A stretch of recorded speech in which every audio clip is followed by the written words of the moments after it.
we're going to start with our 5th place. That'll be Derek Garcia. Come on up, Derek. Now,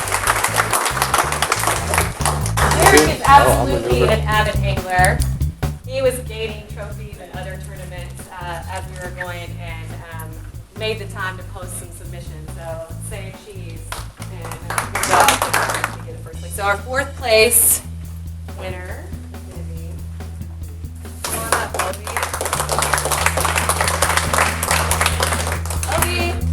Obi, man, oh man, Obi's the best. OBI, Okay. Obi.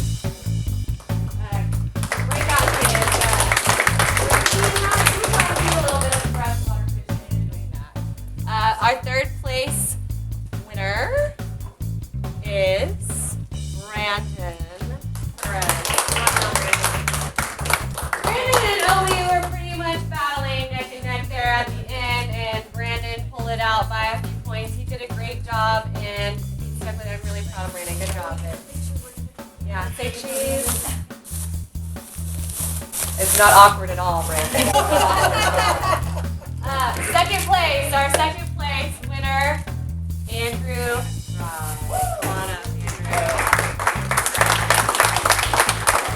Andrew had about 10 billion extracurricular events this summer, and he still found the time to place 2nd in our summer challenge. And he is, what intermediate school are you from?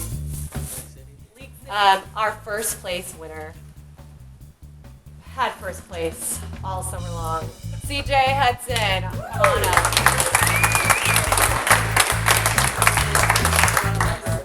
So, in case you didn't know, we got, hold on 1 second. So, we had some, fish grips, by the way, donated fish grips for our top 5. We'll take those to you guys in a second. You'll get to pick out your colors.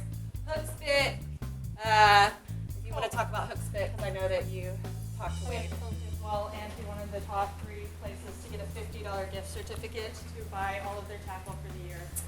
Right. So all 3. All right. So we're really proud of all of you who did fish, and we wanted to let you know that the top 5 anglers have secured a spot on our